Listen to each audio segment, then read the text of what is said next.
அந்த பிரபரம்னு ஒன்று சொல்ல போகிறோம். அந்த பிரபரம் சொல்ல போகிறோம். பெருமாளுக்கு கல்யாணம் நடக்க போகுது.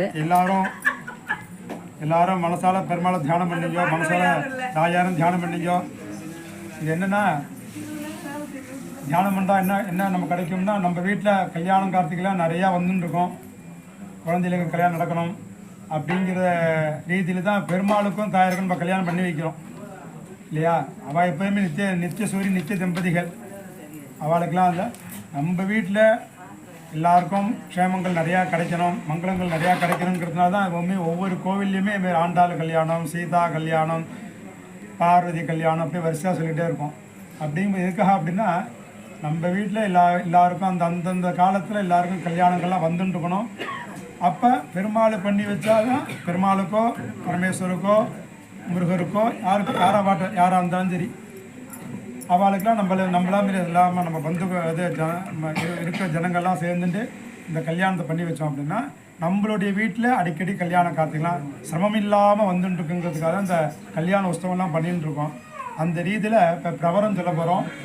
முதல்ல பெருமாளுக்கு, அதுக்கப்புறம் தாயாருக்கு. சரியா? ஓம்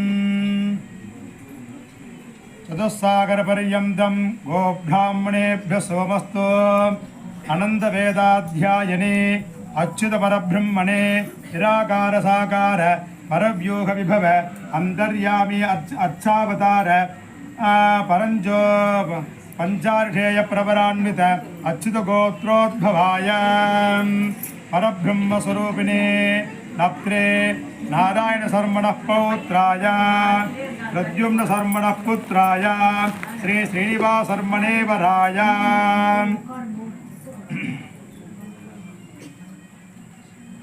அதேமாரி தாயாருக்கு भार्गवच्चावन आप्नवान औरजामदग्नेय पञ्चाशेय प्रपरान्वित श्रीवत्स गोत्रोद्भवायां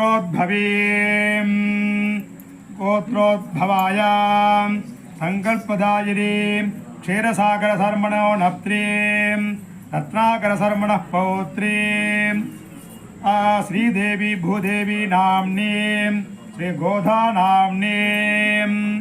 அதே மாதிரி ஃபர்ஸ்ட் இது, ரெண்டாவது மீதா சதுசாகர பர்யந்தம் கோப்ராஹ்மணேभ्यः सोमस्तुम् அனந்த வேதாத்யாயினே அச்சுத பரபிரம்மணே நிராகார சாகார பரவ்யூக விபவ அந்தர்யாமி அர்ச்சாவதார பஞ்சார்ஷேய பிரபரான்வித அச்சுத கோத்ரோத்பவாய பரபிரம்ம சர்மணே நப்த்ரே நாராயண சர்மணः